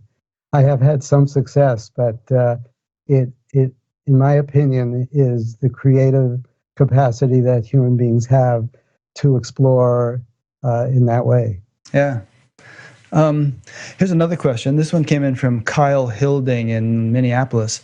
Is there a difference between the meaning or purpose of my regular self and the totality of existence itself? What is it, if there is a difference? And then there's a follow-up question, but go for that one first. Okay, yeah. This question was put to me in an email by this fellow. Okay. Recently, he didn't know what the dynamic was, and he wanted to make sure he addressed the question. So I'm going to give it my best shot. and maybe not answer his question, but answer the question that I think the answer that might be helpful for him to hear. Because I do recognize the sincerity of his effort for getting in touch with me and then getting in touch with you to try to ask the question. It seems to me that esoteric questions of that nature can foster long discussions, but the accuracy and the conclusions reached from those discussions, although sometimes satisfying, are more like I'm not going to say Chinese food because I'm a big Chinese food fan, which they say that you're hungry a little while after. Not necessarily. The amounts of Chinese food I eat, I'm not hungry after. Right. But you get the analogy. I think that it's not the best way to go about answering those questions. I think the best way to go about answering those questions is to break down those questions into some microcosmic particles, or at least manageable particles that reflect the ideas that he's talking about. So he's talking about. Say the question again. He said, "Is there a difference between the meaning or purpose of my regular self and the totality of existence itself?" Yes, the idea of totality and regular self and existence, they're all such variables and can be interpreted in some very different ways. In fact, the whole idea of the self and selves has been understood in so many different ways, and the idea of totality definitely is a subjective concept. So I would say if he could find some way to find in his life some reflection of that understanding of that question, that he would be much more likely to be able to get an answer that would further him to the next step. Because in my opinion, as I said, anything that I would say would be an explanation of that phenomenon. And in my opinion, the best way to deal with that phenomenon or the question that he asked is to use it to open doors to something on the other side of it, which would be another unknown and another unknown and another unknown, till there are so many unknowns that a person feels comfortable with being in the realm of unknown. Because we are basically in the realm of unknown. We're never the creator. We're always the created. We're never the creator. We're always the created. And because we can throw a pot and build a building, we can imagine that we're the creator. But even then, we're given the energy to do that. So we're always the created. And that feeling of humility that comes from always being an explorer and never finding the final answer is, in my opinion, a tremendous opening to growth and possibility. So I know that doesn't answer his question directly, but I do know that a person who's trying to get an explanation for that phenomenon is much more served from seeing the size of that phenomenon and trying not to reduce it to words, but to reduce it to experiences, the best I can give. I would say that if we regard our regular self, to use his phrase, as being confined to this corporeal frame, then keep exploring, because the totality of existence, to use another of his phrases, is actually what the self is. And if the ocean has been squeezed into a drop, it's going to feel very confined as a drop, because it's really the ocean, and it needs to awaken to its birthright or to its true nature as the ocean. That's the way I'd put it. I like the ocean part. Yeah. He had a follow-up question. Let me just see if we can extract something from this. He said, once one has spiritual knowledge regarding the meaning of the universe, how does one connect that meaning in one's personal life as a regular self with karma, suffering, triumphs, imperfections, etc.? So I guess he's saying if you actually gain deeper spiritual insight or cognition of the subtle mechanics of the universe, how does that percolate into or translate into the practicalities of mundane life? I think it happens very naturally. It certainly has happened naturally for me. I have an interesting history, maybe a unique history for a spiritual seeker, is that I was a professional gambler for a while, and I did well. There's a guy on Jeopardy right now who's up to like pushing $3 million now, and he's a professional sports gambler Yes, when he's not on Jeopardy. He's a Vegas guy. Yes, Yeah. In my youth, I organized and ran poker games in New York City, similar to the movie that's come out that depicts that, and also horses and racetracks and things like that. So I have that history, and really everything that goes along with it, with the connections to people that you make that are less than unsavory. Social. Yeah, unsavory is a good word. Yes, thank you. And so I have that background. I also have been involved in sports and boxing and being as a boxer or as somewhere on the fringes. Training with boxers, but never boxed. Yeah. Never enjoyed being hit in the head as much. Yeah, I could agree.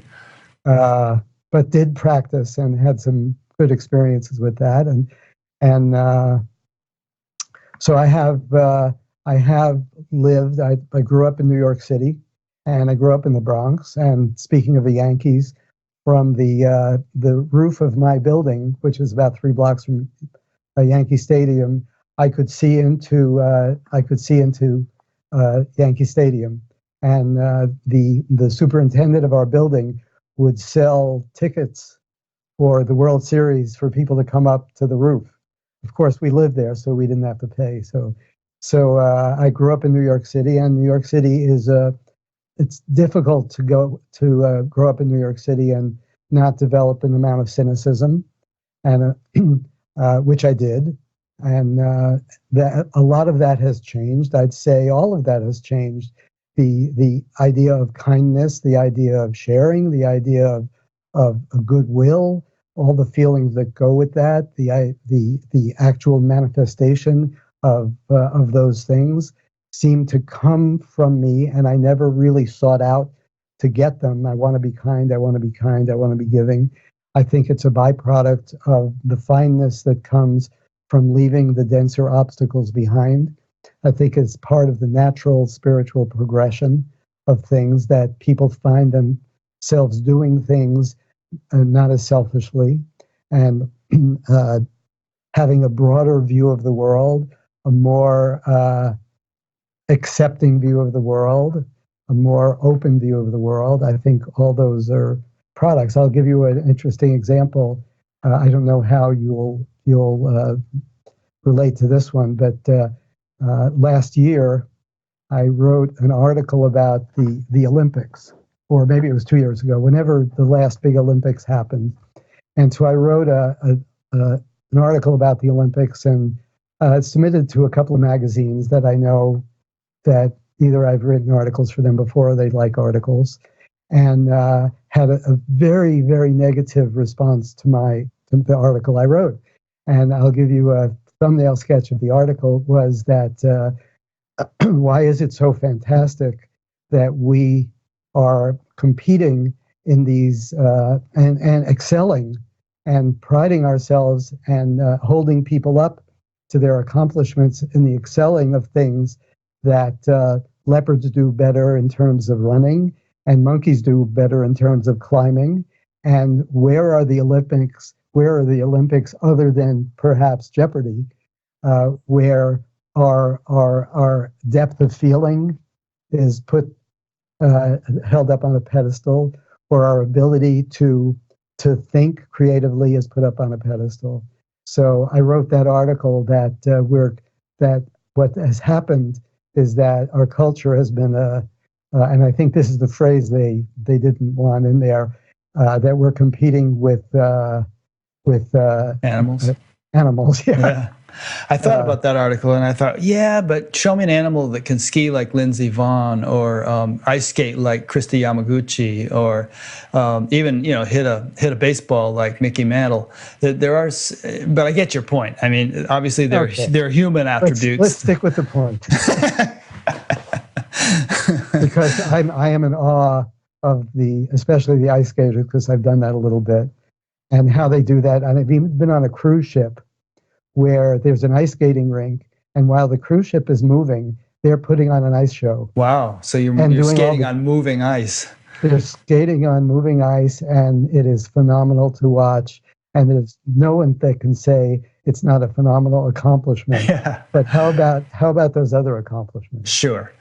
Yeah. Yeah. And actually, in a way, there's no Olympics for it, but the people who are, the gold medalists of the intellect or of the heart or of the, of the pen and so on end up becoming prominent in their own right. I mean, maybe on your show, but I don't think so.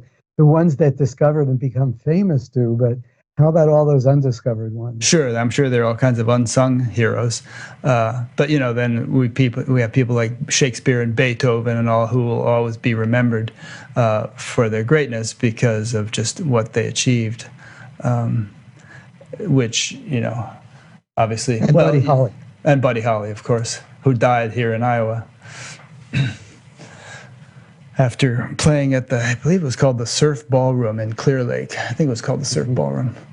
Now, there's an interesting chapter in your life, which I hope you'll talk about a little bit, which is that you were sent as sort of a stealth agent to see what Guru Maharaji was up to, because through intermediaries, he instructed thousands with minimal preparation into the same meditation that was historically presented under very strict circumstances in, I guess, the school that you had studied. And I was familiar with him at the time because I was like setting up TM courses on my college campus, and a bunch of people were into Guru Maharaji. And more recently, someone had been encouraging me to interview him because he's still around, flying jets all over the world. Somehow he's become very successful and likes to fly jets. But that was an interesting chapter. I mean, do you have anything you could share about that whole thing that people would? Definitely an interesting chapter for me. And I was instructed to do that. The history is that this mentor of mine from South America had connections in Afghanistan through a generation with his father, and with Maharaji's father. And so they had some connection in learning meditation and being subject to some of the same teachers. So part of this mentor of mine, whose name is Rhea, his attitude was that as much as he knows, or I know, or somebody knows, the possibility for the let's call it the creator or the creative energy or whatever we're talking about that's maintaining this whole thing, isn't restricted from throwing a new element into the mix.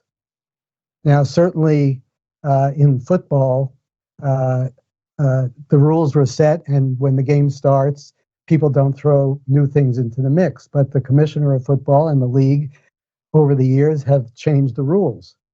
And they have license, not during the game to change the rules, but in the off season, they change the rules and they say forward passes are like this, or you got to protect the quarterback, or things of that kind.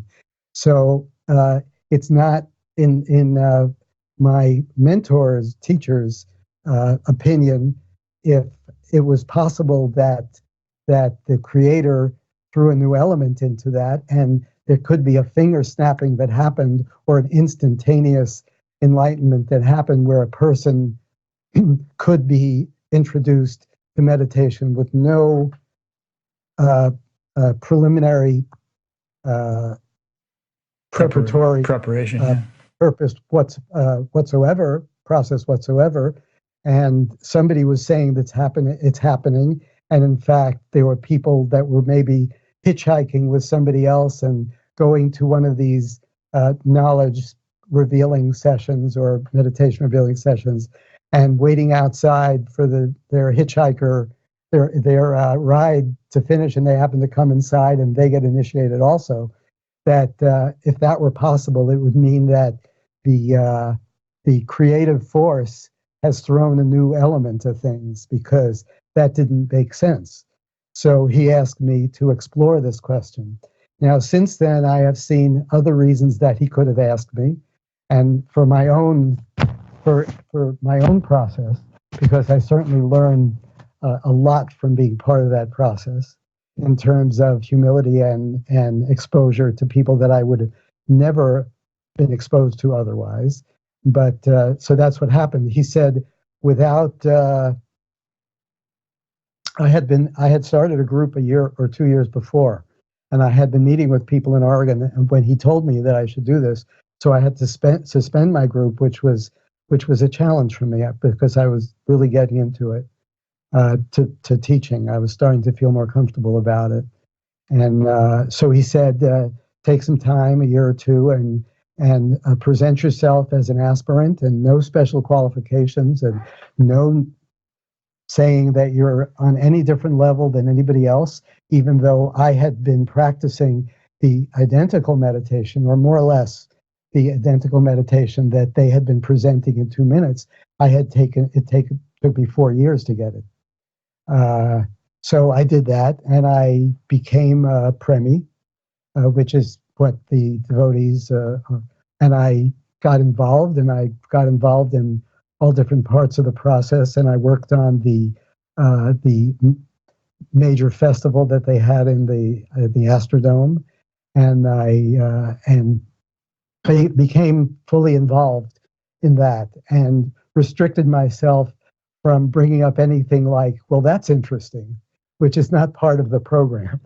And although it came to my thoughts that I was making observations, that I was fairly well disciplined, although it did leak out every once in a while where I couldn't keep myself from it, bringing up the understandings that I had, because it very much is not a path of understanding. It's a path of devotion and love and really following. And so I did that for a while, and I got exposure personally to Maharaji, and got the evidence that I needed, and asked if it was okay. Am I done now? And I got the word that I'm done now, and so I stopped doing that. Just in case people were wondering, he was the guy, many people listening to this won't even have been born then, but back in the early 70s, he was like famous as the 14-year-old perfect guru, and he made a bit of a splash back then. And, yeah, he was 16 at the time I got involved. Okay, so I mean, did you feel like it was a legitimate thing that was being presented and that people were benefiting from it? Or do you think it was a pearls before swine kind of arrangement where people just, due to lack of preparation, couldn't really benefit from what was being thrown out to such large numbers? Since then, my understanding is that his program has come to involve a lot more preparation and a lot less dissemination in numbers. So I can't say, I would restrict myself from saying I believe his awesome sincerity and his awesome energy and his goodwill and his history. So anybody who's going to put themselves in that position, I find it very remote to be critical of, even though I may disagree. And probably a number of the people that you've interviewed, if I listened to their what they have to say, I would disagree with them. But you know, it's the life of trying to put forth what you understand and have people follow it in the way that you understand it. It ain't no honeymoon. So anybody who's doing that, I have respect for, and I'm not going to be critical about. I kind of feel that way too, which is sort of an underlying premise of this show. You know, I don't necessarily feel that anybody has all the answers, but you know, all these people are contributing what they can, and I'm trying my best. Yeah, and people naturally have an affinity. I'm trying my best for you to I'm trying my best for you to make an exception in my case. Okay, so you have all the answers, right? I didn't say that. I know, I'm just joking. But people have natural affinities with different people, and one size does not fit all. And it seems to be the case these days that there's just this proliferation of teachers around the world for whatever reason. And if we assume that that's not some kind of mistake, then perhaps the reason is that there's a kind of a, rather than one to the masses arrangement, maybe there's some benefit to much smaller configurations where people can work more closely with teachers and find the teacher that is a good fit for them, and benefit from that relationship in a more intimate way. So anyway, that's what seems to. Who was it? Thich Nhat Hanh said, perhaps the next Buddha will be the Sangha. In other words, not some Superman figure that's just going to enlighten the whole world, but lots of little groups that will serve that function for people who resonate with that group. I think that's an interesting formula because it's a challenging formula for people in our culture because we're so much, if you look at a rock concert, that's very much in our culture that we like to look up. We like to look way up. So somebody who can, I'm around a lot of musicians and we're all mediocre musicians and we play well enough to have fun together, and we do have fun together. And but if somebody would come to hear us play, they would certainly hear defects. And we have played out, we've played in a few bars and we've played for a few events and like that.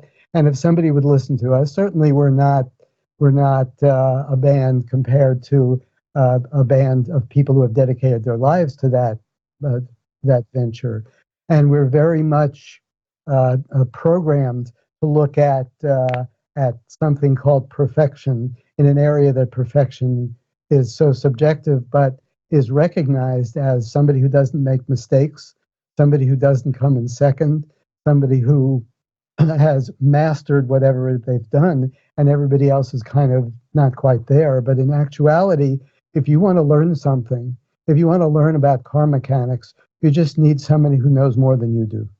You don't need the car mechanic master of all times. But since our pride is so much a factor and our programming is such a factor about that we can only learn from, the perfect one, then it really limits us and really causes us to see defects in people when there's no need to see the defect in our car mechanic instructor because their family situation is not what it could be, because we're trying to learn something from them that we recognize that we need to learn, and we recognize that they know more than we do. So I like that formulation about that you just described from Thich Nhat Hanh. Yeah. And what you just said also inclines some people to gravitate toward teachers who proclaim themselves as being perfect or ultimate or the best or some such thing. And that can be a tricky situation because you want to hitch your wagon to a star, but then it turns out to be a falling star instead of an ascending star.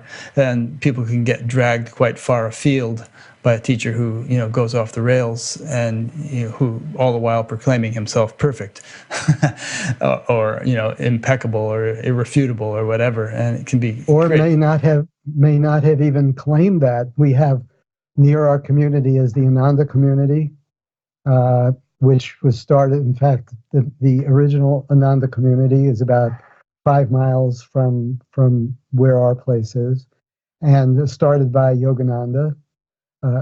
Clearly a remarkable person, and continued by some of his disciples. And it's very possible, although I don't know the subtleties of the history, but some of the people from there, one in particular lives here with us now, and has told us some of the subtleties of the history, is that person was more projected into that position of presenting themselves in that way than they chose to present themselves in that way. Yogananda, or the person who set up Ananda? No, the descendant. Yeah, okay.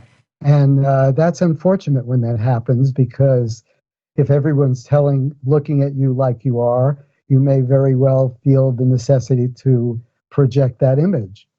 and that's very tricky. I think that it's more realistic, and my situation has a very strong failsafe on it because I have dealt with the same people and similar people, and even the new people that have come around. I live with them, I work with them, I cook with them, I fix cars with them, I do carpentry with them, I mow hay with them, and we do our stuff together. And if there are any defects or shortcomings that are going to be they're going to see, they're going to see them. That's good. So it's a good model. It's like being yeah. married.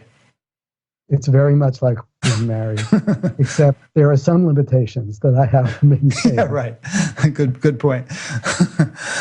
Alrighty. Well, if I ever come out there, I hope you have a drum set because I used to be a drummer. That would be beautiful. I'm 50 years out of practice, but I'm sure I can still play them. Not only do we have a drum set, but we have a music studio that we've set up, and we go in there and we play and rock out, and we write some of our own stuff, which is fun. And when we were in Georgia, we adapted one of our songs in Georgia, the country, to sing for them.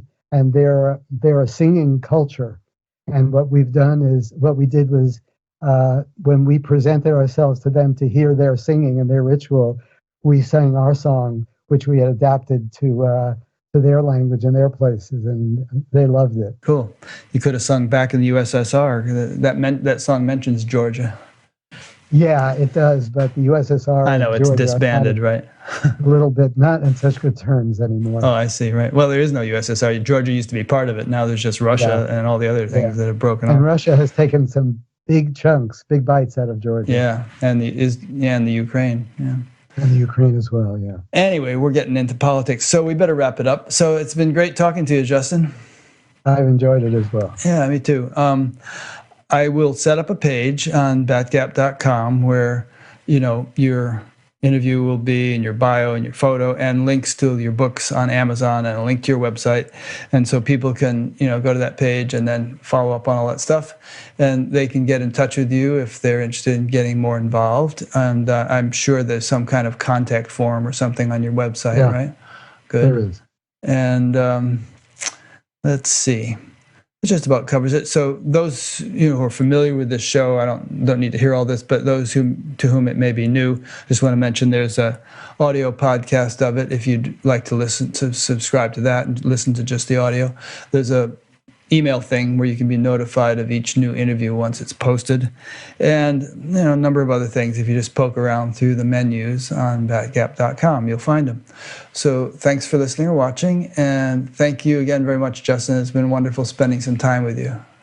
I've appreciated it. I've learned some things, and I hope you have too. Oh, definitely. Always learning.